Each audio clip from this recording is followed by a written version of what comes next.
apakah seorang manusia pantas hidup jika tidak memiliki uang di zaman sekarang? Tak ada yang tahu jawabannya. Namun yang jelas, banyak kali kejadian yang membuktikan bahwa seseorang yang tak memiliki uang akan ditinggalkan dan dicampakkan. Itulah yang terjadi di Cina pada awal tahun 2000-an, di mana para pasien leukemia dipaksa untuk membeli obat dengan harga yang mahal.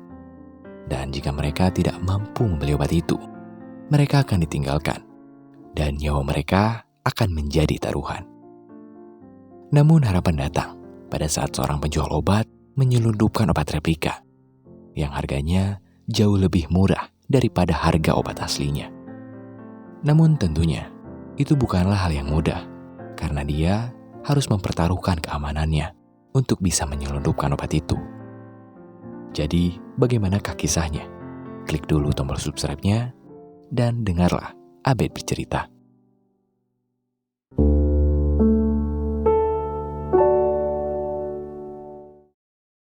Cheng Yong, atau sebut saja Mr. Cheng. Ia merupakan seorang penjual obat kuat dari India di Cina. Pada saat itu, usahanya sedang tidak baik-baik saja. Sudah beberapa lama, dagangannya tak kunjung mendapatkan pembeli. Hal itu membuatnya tak mampu untuk membayar uang sewa dari toko yang ia tempati. Dan pada saat masa sulit itu, ia juga dihadapkan pada orang tuanya yang sedang tidak baik-baik saja. Orang tuanya mengidap penyakit tumor, dan ia harus menyiapkan banyak uang untuk bisa mengobati orang tuanya.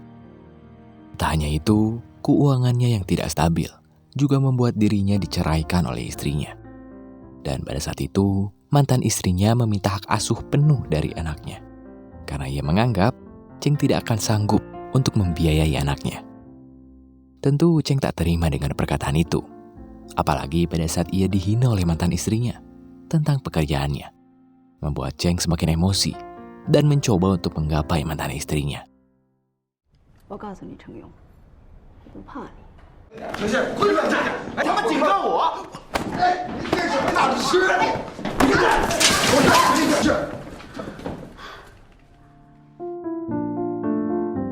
Perilaku Cheng itu membuatnya diamankan di kantor polisi. Dan pada saat itu, kakak dari mantan istrinya Cheng, yang merupakan seorang detektif bernama Chow, meluapkan emosinya kepada Cheng.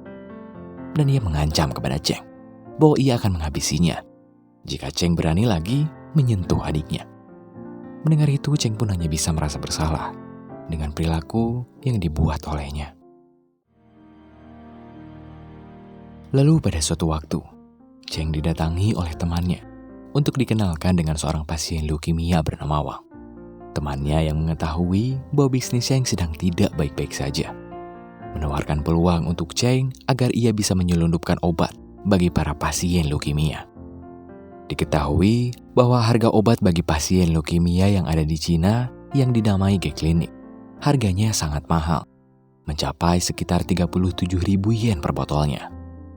Sedangkan obat sejenis yang dibuat di India hanya dihargakan 2.000 yen per botolnya. Sehingga jika Cheng berhasil menyelundupkannya, itu akan memberikan banyak keuntungan padanya, karena ada banyak sekali pasien yang membutuhkan obat itu di Cina. Namun pada saat itu, Cheng menolaknya mentah-mentah, karena ia menganggap menyelundupkan obat seperti itu akanlah sangat beresiko baginya. Namun meskipun begitu, Wang yang tak punya harapan lagi memohon pada Cheng agar ia menyelundupkan obat itu, karena itu adalah harapan satu-satunya yang ia punya untuk bisa melanjutkan hidupnya. Wang pun meninggalkan kartu namanya di toko milik Cheng.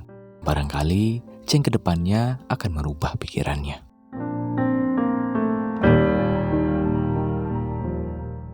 Lalu beberapa lama kemudian, Cheng mendapatkan kabar bahwa ayahnya telah masuk rumah sakit. Pada saat itu, Cheng dikejutkan dengan fakta bahwa orang tuanya harus cepat melakukan operasi pengangkatan tumor, karena jika tidak, nyawanya akan terancam. Namun pada saat itu, Cheng tak memiliki cukup uang untuk membiayai operasinya, sehingga hal itu membuatnya merasa tak berdaya. Ia pun mencoba untuk meminta bantuan kepada orang yang ia kenal. Namun pada saat itu, tak ada satupun yang bisa membantunya. Sampai pada suatu ketika, ia mengingat tawaran dari Wang untuk menyelundupkan obat bagi para pasien leukemia. Sehingga pada keesokan harinya, ia pun menemuinya. Di sana ia berkata bahwa dirinya telah merubah pikirannya dan bersedia menerima tawaran yang Wang berikan. Singkat cerita, Cheng pun langsung pergi ke India. Dengan relasi yang ia miliki sebelumnya pada saat ia membeli obat kuat dari India. Dengan mudah, Cheng dapat menemukan pabrik farmasi pembuat replika dari G-Klinik, yaitu Natdo Farmasi. Pada saat itu, Cheng terkejut mendengar harga asli dari obat Natdo Farmasi yang hanya 500 yuan per botolnya jika langsung dibeli dari pabrik. Tentu itu akan sangat menguntungkan baginya, karena ia bisa menjual berkali-kali lipat dari harga aslinya. Namun masalahnya, sang pemilik pabrik tak mau menjual obat-obat itu dalam jumlah sedikit. Akan tetapi, dengan kecakapannya dalam bernegosiasi, pada akhirnya, Cheng berhasil meyakinkan pemilik pabrik bahwa kedepannya ia akan bisa membeli lebih banyak lagi. Singkat cerita, Cheng pun berhasil menyelundupkan obat itu. Dengan pengalamannya dalam menyelundupkan obat-obatan, bukanlah sesuatu yang sulit baginya untuk mendatangkan obat itu ke Cina.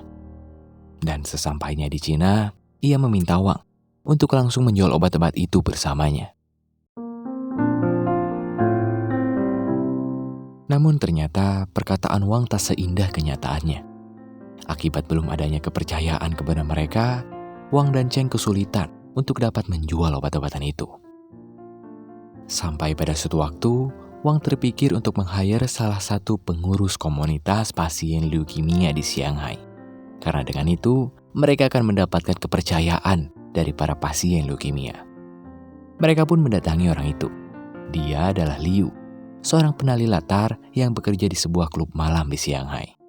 Diketahui bahwa dia adalah seorang ibu dari pasien leukemia.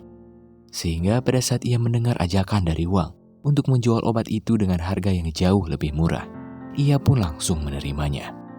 Sehingga pada keesokan harinya, Liu menghampiri Cheng dan Wang bersama para pengurus komunitas pasien leukemia lainnya. Dan pada saat pertemuan itu, Cheng memberitahukan bahwa ia akan menjual obat itu seharga 5.000 yen per botol. Pada awalnya, para pengurus yang mendengar itu tak setuju karena mereka menganggap itu terlalu mahal bagi mereka. Akan tetapi, Cheng berdalih bahwa resiko yang ditanggung oleh dirinya cukup besar dan ia juga telah menghargai obat itu jauh di bawah harga pasar, sehingga tak ada lagi penawaran yang bisa Wang berikan. Para pengurus yang tak mempunyai banyak pilihan pun hanya bisa menerima penawaran dari Wang. Dari situ Cheng pun mulai mendapatkan banyak permintaan, sampai-sampai obat yang kemarin ia bawa tak cukup untuk memenuhi permintaan pasar, sehingga ia pun membutuhkan seorang penerjemah untuk bisa berkomunikasi dengan bos dari Natdo Farmasi. Wang pun mengenalkannya kepada seorang pastor yang cakap dalam berbahasa Inggris. Diketahui bahwa pastor itu juga sama-sama memiliki penyakit leukemia, sehingga bukanlah hal yang sulit baginya untuk mengajaknya bekerja sama. Lalu setelah itu, pada saat Wang sedang menjual obat-obatan itu, ia dihampiri oleh seorang anak jalanan yang bernama Peng Ho. Pada saat itu, Peng Ho mencuri obat-obatan yang Wang bawa. Namun karena Wang tak berani untuk melawannya, ia hanya bisa membiarkan pencuri itu mengambil obat-obatannya.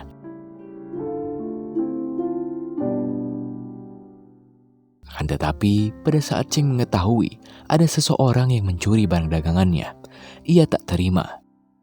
Dan berbekalkan info dari Liu yang mengenal Peng Ho, ia pun langsung memburunya.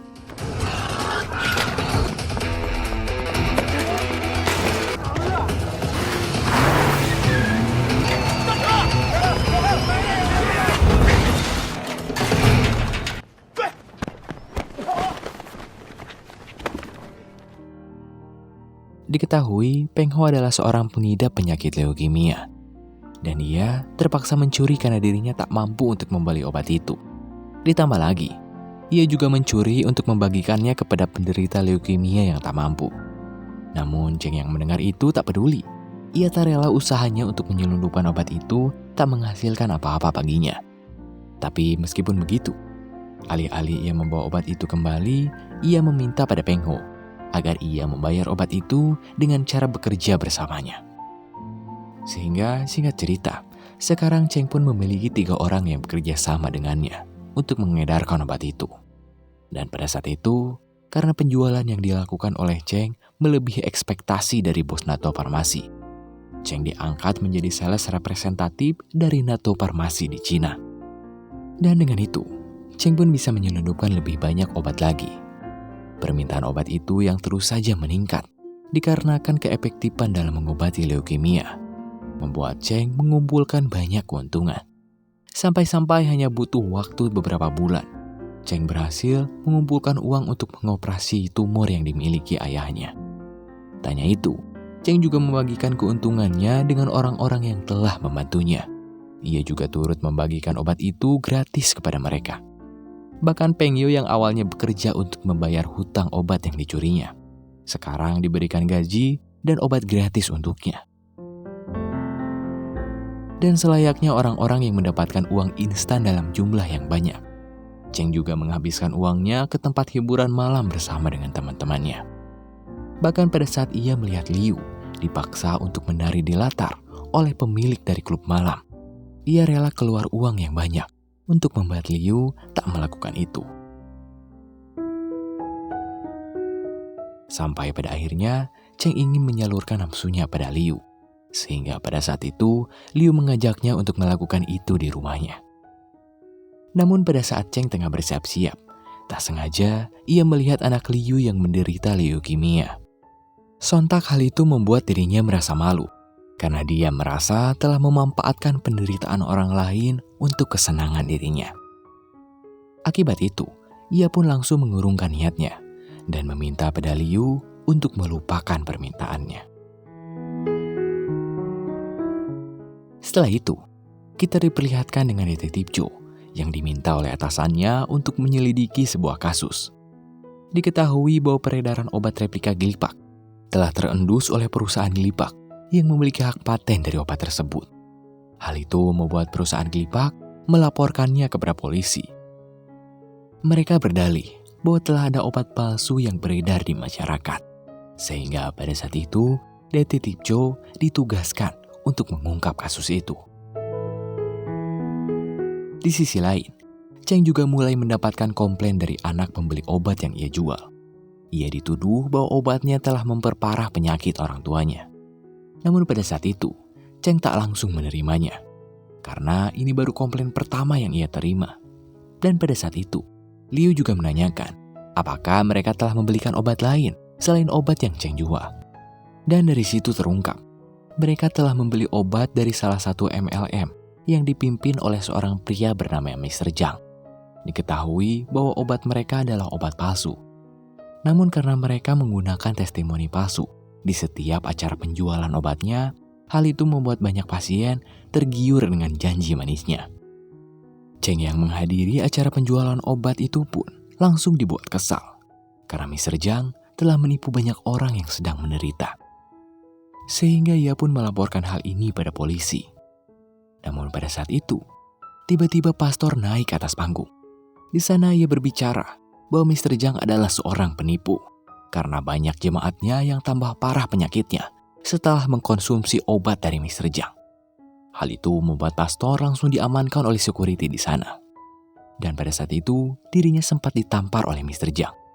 Peng Ho yang melihat itu pun langsung tak terima, dan ia pun langsung membuat keributan di sana.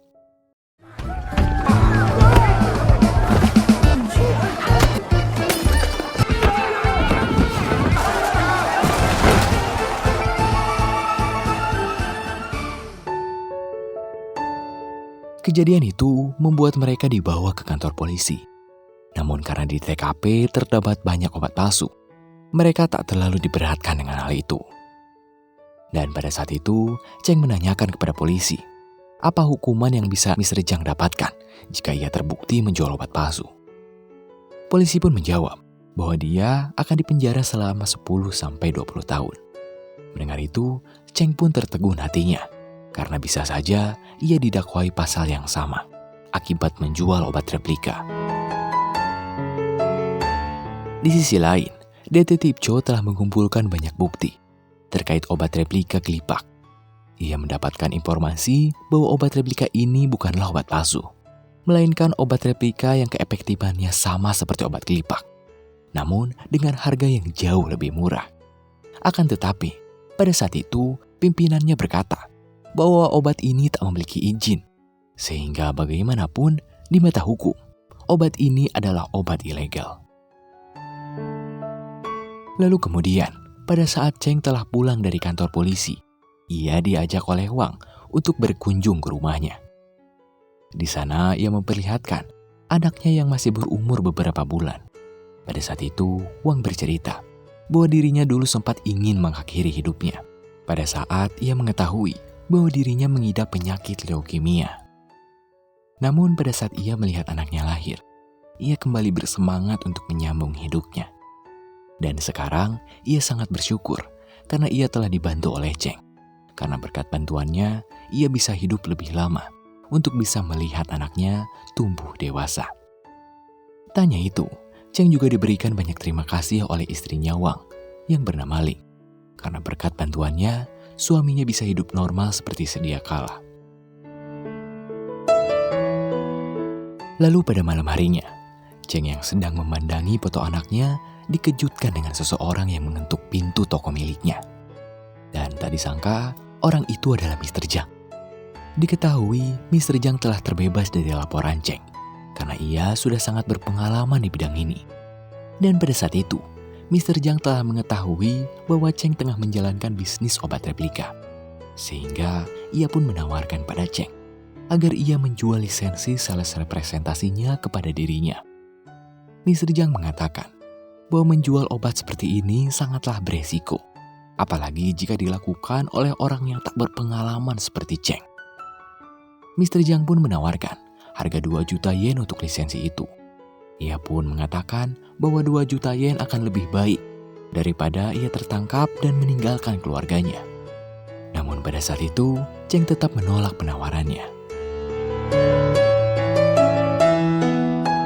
Kemudian pada keesokan harinya, pada saat Cheng tengah meristok obat replika, tiba-tiba ia ditelepon oleh Mr. Jiang. Mr. Jiang yang memiliki orang dalam di kepolisian memberitahukan bahwa sebentar lagi akan ada polisi yang akan menggeledah tokonya. Mendengar itu, Cheng pun langsung menyuruh teman-temannya untuk menyembunyikan obat-obat itu. Dan ternyata, apa yang dikatakan oleh Mr. Jiang benar. Polisi datang menggeledah toko Cheng. Hal itu membuat Cheng semakin mempertimbangkan tawaran dari Mr. Jiang. Sehingga pada keesokan harinya, ia pun mengumpulkan teman-temannya. Di sana ia memberitahukan bahwa ia akan menjual lisensi sales obat replika kepada Mr. Jiang. Mendengar hal itu, teman-temannya pun marah kepada Cheng. Kenapa Cheng menjual obat itu kepada seorang penipu? Namun Cheng membela bahwa dirinya tak mau dipenjara.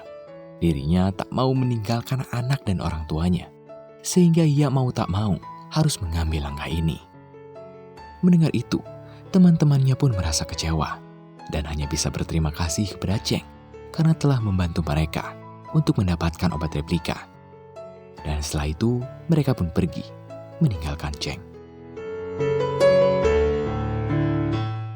Setahun kemudian, dengan menggunakan uang dari penjualan lisensi, sekarang Cheng telah berhasil sukses membangun bisnis konveksi.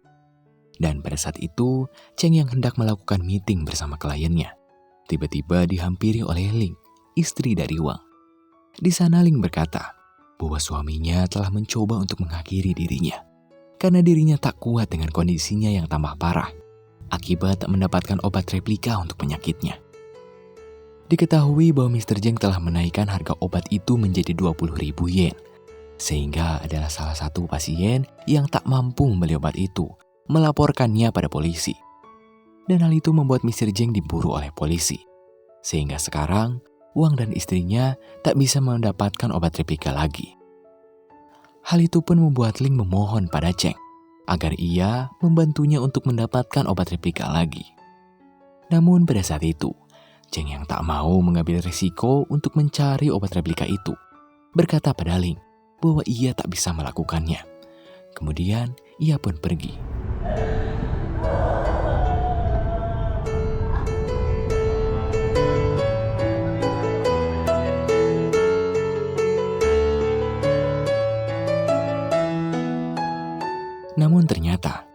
kejadian itu, Cheng jadi memikirkan nasib dari Wang. Ia menyadari bahwa semua kekayaan yang ia punya ini, ia dapatkan dari ide yang diberikan oleh Wang untuk menjual obat terlarang. Hal itu pun membuat Cheng menemui Wang dan istrinya. Dan betapa terpukulnya Cheng pada saat ia melihat Wang terkapar tak berdaya, menahan rasa sakit yang ia rasa. Hal itu pun membuat Cheng merasa tak tega, dan ia pun memutuskan untuk mencarikan obat replika. Ia pun kembali menghampiri pastor untuk menghubungi NATO Farmasi. Namun karena sekarang Cheng bukanlah sales representasi dari NATO Farmasi, ia tak bisa membeli langsung dari sana. Sehingga mau tak mau, Cheng pun harus terbang ke India untuk membeli langsung obat itu dari apotek di India. Namun sayangnya, setelah dia bisa mendapatkan obat itu, kita diperlihatkan istri Wang yang diberitahu oleh dokter bahwa dengan keadaan Wang saat ini, obat kelipak pun tak akan bisa menyelamatkannya. Satu-satunya cara untuk menyelamatkannya adalah dengan transplantasi tulang belakang, dan itu pun biayanya akan sangat mahal.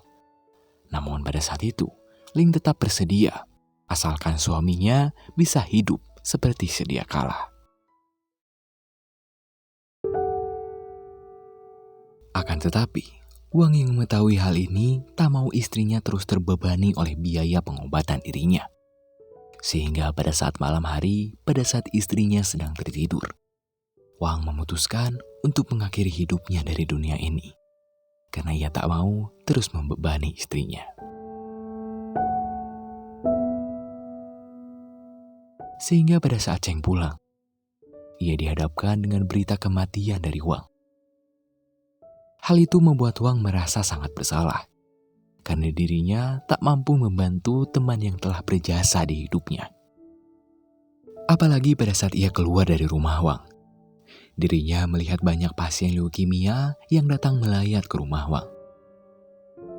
Dan pada saat ia melihat Peng Yo, seketika ia merasa bahwa dirinya tak mau melihat Peng Yo dan pasien leukemia lainnya bernasib sama seperti Wang.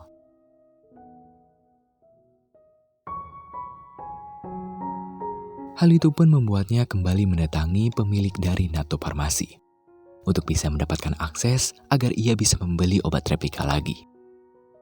Pemilik NATO Farmasi pun mengizinkan Wang untuk mendapatkan obat itu lagi. Sehingga pada saat ia sampai di Cina, ia kembali mengumpulkan para pasien leukemia. Ia mengabarkan bahwa kali ini ia akan menjual obat itu lagi.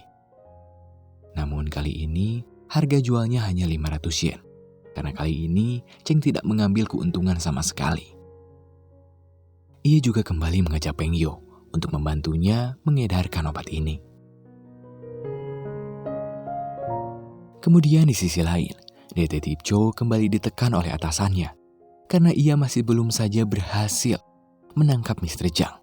Ditambah lagi kabar bahwa obat replika ini telah kembali beredar, semakin membuat atasannya merasa kesal. Ia pun meminta pada Cho untuk mengerahkan semua sumber dayanya agar bisa segera memberantas kasus ini. Akibat hal itu, Cho dan timnya pun mulai menggeledah semua tempat perkumpulan para pasien leukemia untuk menyita obat replika dan menginterogasi mereka semua. Namun pada saat itu, tak ada satupun yang memberikan keterangan terkait siapa pengedar dari obat itu. Malah pada saat itu, ada seorang wanita tua yang menghampiri Cho. Di sana ia memohon agar para polisi tidak menangkap pengedar obat ini. Karena hanya lewat pengedar obat ini, mereka bisa mendapatkan obat murah yang bisa menyambung hidup mereka. Hal itu pun membuat Cho semakin tak kuat dengan kenyataan yang ada. Ia pun kembali memujuk atasannya untuk menghentikan kasus ini. Karena menurutnya jika kasus ini dilanjutkan, ini akan menghilangkan banyak nyawa. Namun pada saat itu, atasannya berkata bahwa tugas polisi adalah menegakkan keadilan, bukan untuk memperjuangkan rasa kasihan. Lalu kemudian, kita diperlihatkan Cheng yang hendak pergi dari kantornya. Tiba-tiba dihampiri oleh Mr. Zhang. Di sana ia dimintai uang oleh Mr. Zhang untuk kabur dari kejaran polisi. Dan pada saat itu, Cheng pun memberikan uang itu. Namun ia memberikan syarat jika Mr. Zhang tertangkap, Mr. Zhang tak boleh membocorkan bahwa dirinya terlibat dalam pengedaran obat ini. Namun sayangnya, tak lama Mr. Zhang pergi dari kantor Cheng, keberadaannya telah terendus oleh polisi. Ia pun berhasil ditangkap oleh detektif Cho. Namun untungnya, pada saat ia diinterogasi, Mr. Zhang tak sedikit pun memberikan informasi tentang pengedar lain selain dirinya. Hal itu pun membuat atasan Cho murka dan meminta pada Cho agar dirinya menggali semua dokumen yang berkaitan dengan Mr. Zhang. Dan pada saat Cho melakukan itu, ia menemukan sebuah dokumen pelaporan Mr. Zhang oleh Cheng. Hal itu pun membuat Cho menghampiri Cheng. Ia menanyakan kenapa pada saat itu ia membuat laporan tentang Mr. Zhang. Namun pada saat itu, Cheng berhasil mengelabui detektif Cho dengan berkata bahwa Zhang memiliki hutang padanya, sehingga membuat mereka terlibat dalam perkelahian. Namun pada saat itu, detektif Cho yang melihat Peng Yo bekerja di tempat Cheng. Detektif Cho yang mengetahui bahwa Peng Yo adalah salah satu pasien leukemia, semakin merasa curiga pada Cheng.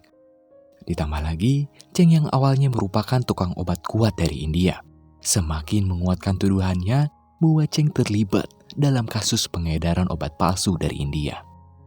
Namun lagi-lagi, Cheng berhasil berkelit dengan berkata untuk apa dirinya melakukan itu, padahal sekarang bisnisnya sedang berjalan dengan lancar. Mendengar itu, detektif Cho pun menggugurkan tuduhannya. Kemudian, ia pun pergi, meninggalkan kantor Cheng. Setelah itu, kita diperlihatkan Cheng dan Peng Ho kembali mengambil obat replika yang telah diselundupkan. Akan tetapi, pada saat itu, Peng Ho yang baru saja keluar dari kamar mandi, melihat banyak polisi yang akan melakukan pemeriksaan di dermaga. Tanpa pikir panjang, Peng Ho pun langsung berlari menuju Cheng. Namun alih-alih memberitahukan apa yang terjadi, Peng Ho malah langsung menaiki mobil untuk membawa kabur obat-obat itu. Hal itu dilakukannya karena tak lain, dirinya tak mau membuat Cheng tertangkap oleh polisi.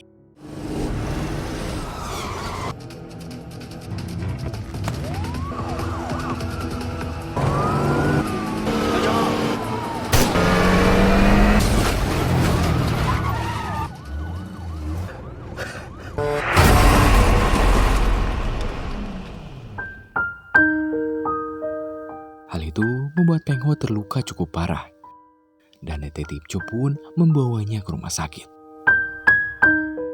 Namun sayangnya, nyawanya tak bisa terselamatkan. Sehingga pada saat Cheng datang untuk melihat kondisinya, ia sangat marah kepada Cho. Ia berkata, anak itu hanya ingin melanjutkan hidupnya. Apakah itu sebuah kejahatan bagi mereka?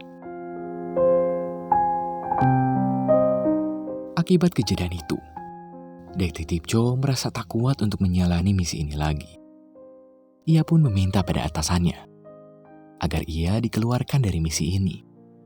Meskipun ia tahu ia akan mendapatkan hukuman atas tindakannya, ia tetap yakin untuk keluar dari kasus ini.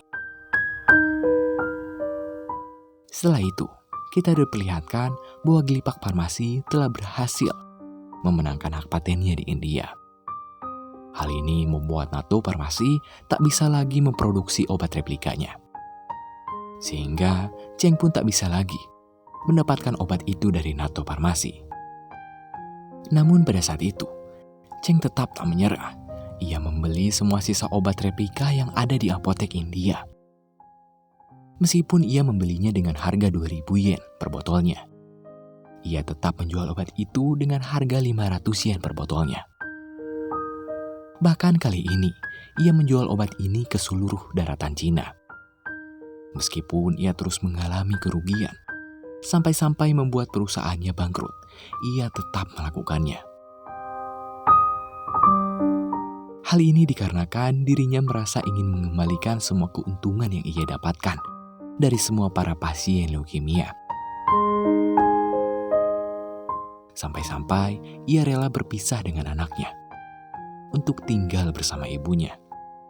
Karena ia tahu bahwa tindakannya ini akan membuatnya diburu oleh polisi. Dan sampai pada suatu hari saat ia mengedarkan obat replika ini, ia berhasil tertangkap oleh polisi. Hal itu pun membuatnya dibawa ke pengadilan, dan ia didakwa atas banyak tuduhan. Namun pada saat itu, pengacaranya membela bahwa benar Cheng telah mengedarkan obat replika. Namun dengan tindakannya, ia berhasil menyelamatkan ribuan nyawa.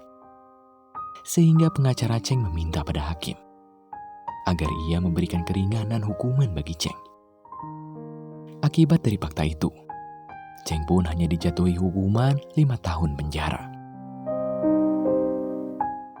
Dan pada saat ia keluar dari pengadilan, ia meminta pada Jo agar memberitahukan pada anaknya bahwa dirinya bukanlah seorang penjahat. Lalu, pada saat ia pergi meninggalkan gedung pengadilan, dirinya telah ditunggu oleh ribuan pasien leukemia yang hendak berterima kasih atas semua bantuannya.